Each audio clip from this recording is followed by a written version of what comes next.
Stock ഇല്ലേ? എന്റെ വൈഫിന് വളരെ ഇഷ്ടമാണ്. വടക്കേ ഇന്ത്യക്കാരിയല്ലേ. ഭാര്യയ്ക്ക് ഇഷ്ടപ്പെട്ട് വാങ്ങിച്ചു കൊടുക്കുന്ന ഒരു സന്തോഷമല്ലേ സാറേ? അതിലൊരു പ്രത്യേക ത്രില്ലുണ്ടോ.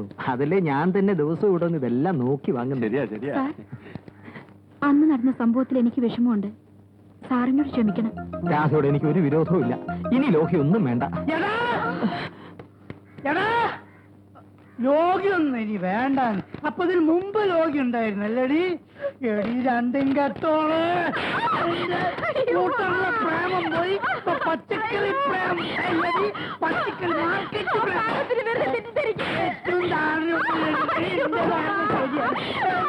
കൊല്ലടി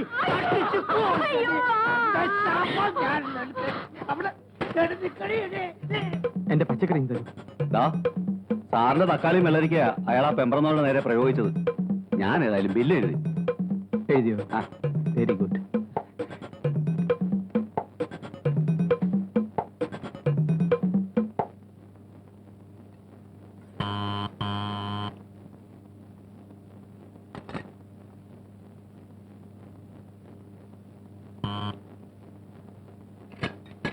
ഇതാണോ ജെയിംസ് എന്ന് പറയുന്ന നാറിയുടെ വീട്? നീ അവന്റെ ഭാര്യയല്ലേ? ദേ, മര്യാദയ്ക്ക് സംസാരിക്കണം. ഈ വീട്ടിൽ മാനം മര്യാദയിൽ ജീവിക്കുന്ന മനുഷ്യനാണ് താമസം, നാറികളല്ല. നിന്നെ പോലെയുള്ള നാറികളെ ഞാൻ ഇതിനകത്ത് പ്രവേശിപ്പിക്കാറുമില്ല. നിന്റെ ഭർത്താവ് ഒരു കള്ളപ്പേരും പറഞ്ഞ് എന്റെ അടുത്ത് വന്നു. എന്നിട്ട് കാര്യം കണ്ടു കഴിഞ്ഞപ്പോ കടം പറഞ്ഞൊരു പോക്ക്, ഒരു കള്ള അഡ്രസ്സും തന്നു. കഴിഞ്ഞ 2 ആഴ്ച കഴിഞ്ഞ് നടക്കുന്നു അവന്റെ കുത്തിന് പിടിക്കാൻ. നിനക്ക് എത്ര രൂപ വേണ്ടത്? എനിക്ക് 300 രൂപ വേണം.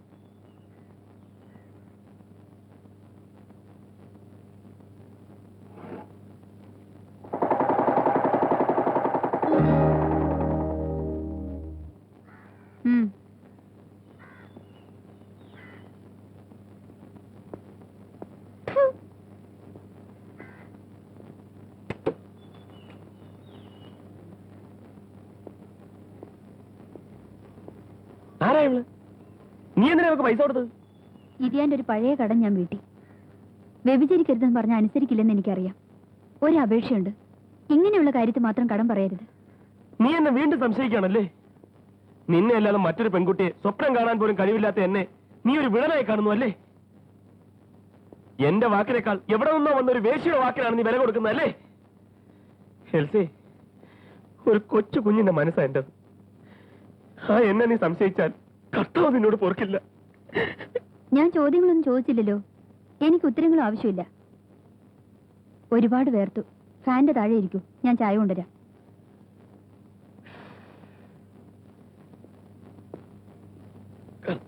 അച്ഛനറിയാമോ സരിത പ്രഗ്നന്റാ? ഇതെന്റെ പിടിയാ.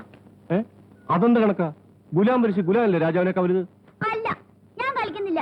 ഈ അപ്പൂപ്പനൊരു കുന്തും അറിഞ്ഞൂടാ. എന്റെ അച്ഛൻ ഇങ്ങനെയല്ല കളിക്കുന്നത്. ഓ, നിന്റെ അച്ഛനെ പോലെ കഴിവൊന്നും എനിക്കില്ലേ, സമ്മതിച്ചു. പ്രകാശേട്ടൻ അവന്റെ അച്ഛൻ മാത്രമല്ല, കൂട്ടുകാരനും കൂടാ. അല്ലെങ്കിൽ എല്ലാ കുട്ടികൾക്കും പ്രകാശേട്ടന് വലിയ ഇഷ്ടം. കുട്ടികളുടെ തരത്തിനും തഞ്ചത്തിനും ഒക്കെ നിൽക്കാൻ നല്ല കഴിവാണെന്നേ. അവൾ നോട്ടുകൾ എണ്ണിയെടുത്തിട്ട് നേരെ നോക്കിയത് എന്റെ മുഖത്തേക്ക്, ഞാൻ നോക്കിയത് എൽസിയുടെ മുഖത്തേക്ക്. എന്റെ ആശാനെ, ആ സമയത്ത് എന്റെ ഒരു ഫീലിങ്സ് വല്ലാത്ത ഫീലിങ്സ് തന്നെയാ. എൽസിയുടെ സ്ഥാനത്ത് എന്റെ ഭോപ്പാൽ ട്രാജഡി ആയിരുന്നെങ്കിൽ രാഷ്ട്രഭാഷയെ തന്നെ കരണക്കുട്ടിക്കൊരെണ്ണം വീണേനെ. എന്റെ സുമതിയായിരുന്നെങ്കിൽ ആ സമയത്ത് ബോധം കെട്ട് വീണേനെ. ഞാൻ ജെയിംസിനോടൊരു കാര്യം ചോദിക്കട്ടെ? നിങ്ങൾ സ്ത്രീകളെ കുറിച്ച് ചിന്തിക്കുന്ന രീതിയിൽ എൽസി പുരുഷന്മാരെ കുറിച്ച് ചിന്തിച്ചാലോ? അവളെ ഞാൻ ഡൈവേഴ്സ് ചെയ്യും. അപ്പൊ ജെയിംസിനെ ഡൈവോഴ്സ് ചെയ്യാത്ത എൽസിയാണ് വെട്ടി അല്ലേ? പുരുഷൻ എന്ത് പോക്കൃത്തരവും കാണിക്കാം, സ്ത്രീകൾ കണ്ണുടച്ച് എല്ലാം സഹിക്കണം. അത് അക്കൗണ്ടന്റ് സാറിന്റെ തത്വം. അക്കൗണ്ടന്റ് സാറേ, സാറിന്റെ ഈ കണക്ക് തെറ്റും കേട്ടോ പ്രകാശ് സാറേ. ഞാൻ ഇങ്ങേയറ്റം, ഈ മനുഷ്യൻ അങ്ങേയറ്റം. പ്രകാശ് സാറിന്റെ ജീവിതമാണ് യഥാർത്ഥ ജീവിതം.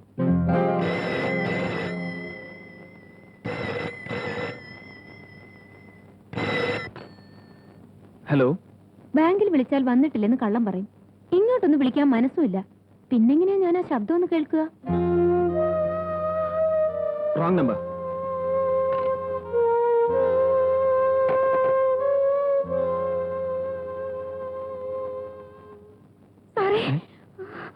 സാറേ, അയാൾ എന്നെ കൊല്ലും. തീ വെക്കാനാണെന്നും പറഞ്ഞ് എന്റെ മേത്ത് മണ്ണെണ്ണ കോരി ഒഴിച്ചു. ആരാ? എന്റെ ഭർത്താവ്.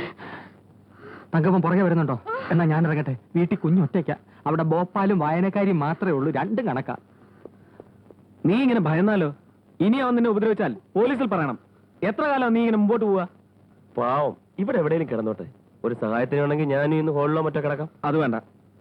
എന്നാ പിന്നെ ഞാൻ പോയിട്ട് നാളെ വരാം. നീ വാ. അയാൾ സാറിനെ വരാനല്ലേ പറഞ്ഞത്?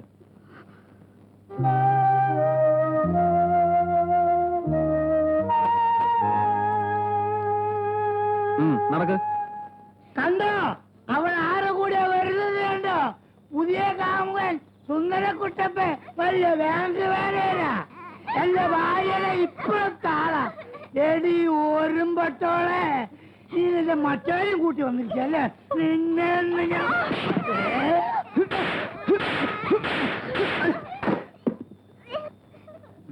ഇനി അവളെ നീ ഉപദ്രവിച്ചാൽ നിന്റെ അവസാനം സെൻട്രൽ ജയിലിലായിരിക്കും. നാണം ഉണ്ടോടാ നിനക്ക്?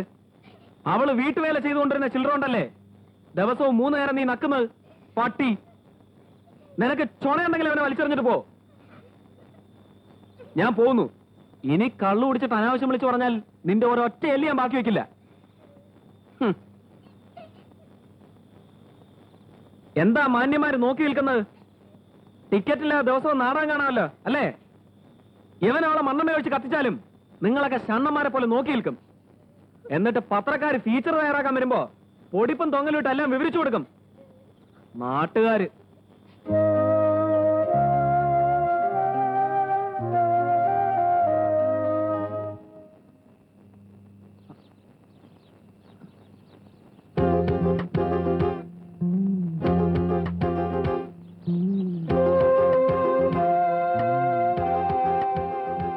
ഞാൻ പൂട്ടിയതാണല്ലോ.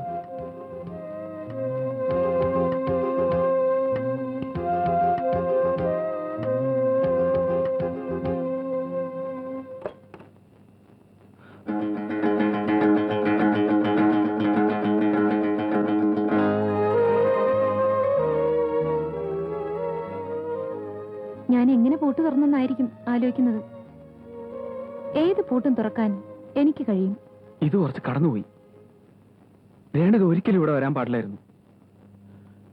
ഈ കിടപ്പറ, ഈ കിടക്ക അവൾക്ക് മാത്രം അവകാശപ്പെട്ടതാണ്, എന്റെ സുമതിക്ക്. ഞാൻ പറഞ്ഞു കഴിഞ്ഞല്ലോ, സുമതിയിൽ നിന്ന് ഒന്നും തട്ടിയെടുക്കാൻ എനിക്ക് ഉദ്ദേശമില്ല. അവരുടെ സ്ഥാനം എനിക്ക് വേണ്ട. പക്ഷേ എനിക്ക് എന്റേതായ ഒരു സ്ഥാനം വേണം താനും. രേണുക പോകൂ പ്ലീസ്. It's over. എന്നെ സംബന്ധിച്ചിടത്തോളം അതൊരു തെറ്റ് മാത്രമായിരുന്നു. ഒരിക്കലും ഞാനത് ആവർത്തിക്കില്ല. ഈ വീട് എനിക്ക് വലുതാണ്, എന്റെ കുടുംബം എനിക്ക് വലുതാണ്. എന്റെ സ്വപ്നങ്ങൾ എനിക്കും വലുതാണ്. കാത്തിരുന്ന് കിട്ടിയ നിധി ഏതെങ്കിലും ഭൂതം ഉപേക്ഷിക്കുമോ? ഞാനൊരു ഭൂതം. an interesting thought അല്ലേ?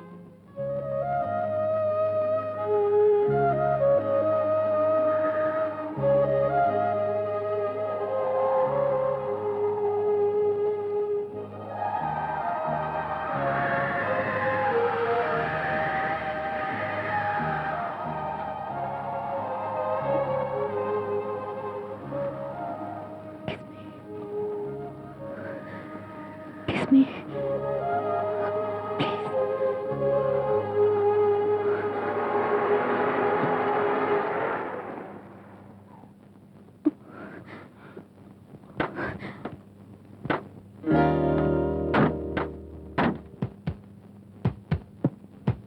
Please, you will have to go now. അതാ അതിലെ പുറത്തു പോകും വേഗം. ഞാൻ പോകാം. നാളെ എന്റെ കിടപ്പറയിൽ പ്രകാശ് ഉണ്ടാകുമെന്ന് വാക്ക് തരണം. ദയവ് ചെയ്ത് പോകൂ പ്ലീസ്. വരൂ. വരാം. ഒന്ന് നിർത്തടാ. ചെറുക്കന്റെ ഒരു ആമതി നോക്കണേ. അച്ഛൻ ബാത്റൂമിൽ മറ്റായിരിക്കും. ചിലപ്പോ നമ്പർ 2 പാചകപ്പടിയായിരിക്കും നമ്മൾ വന്നത്. തന്റെ മോനെയും ഭാര്യയും ഭദ്രമായി തിരിച്ചേൽപ്പിച്ചിരിക്കുന്നു. ഒരു ദിവസം മുമ്പേ 2 ഏക്കർ പുരയിടത്തിന്റെ ആധാരവും ഇവിടെ കൊണ്ടുവന്നിട്ടുണ്ട്. ഓ, പ്രകാശ് ചേട്ടന്റെ അരുത്തിക്കുന്തം എന്നെ കുറച്ചൊന്നുമല്ല പാടുപെടുത്തിയത്. വല്ല പശയും കിട്ടുമെങ്കിൽ മോനെ അച്ഛന്റെ നെഞ്ചത്ത് തന്നെ ഒട്ടിച്ചു വെച്ചോ. നാളെ രാവിലെ വരുമെന്നായിരുന്നു എന്റെ കണക്കൂട്ടൽ. അതെങ്ങനെയാ? ഇവള് ഞങ്ങളെ ഇരുത്തി പൊറപ്പിക്കണ്ടേ? ഇന്ന് ഉച്ചയ്ക്കായിരുന്നു രജിസ്ട്രേഷൻ. 4 മണിക്ക് പുറപ്പെടുകയും ചെയ്തു. അച്ഛാ, ഈ വിമാനം കണ്ട അപ്പൂപ്പ മടിക്കുന്നതാ.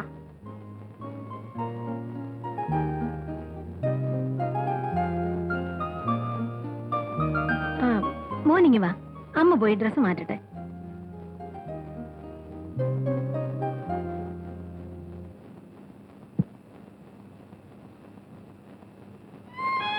അയ്യേ, എന്താ ഇത്?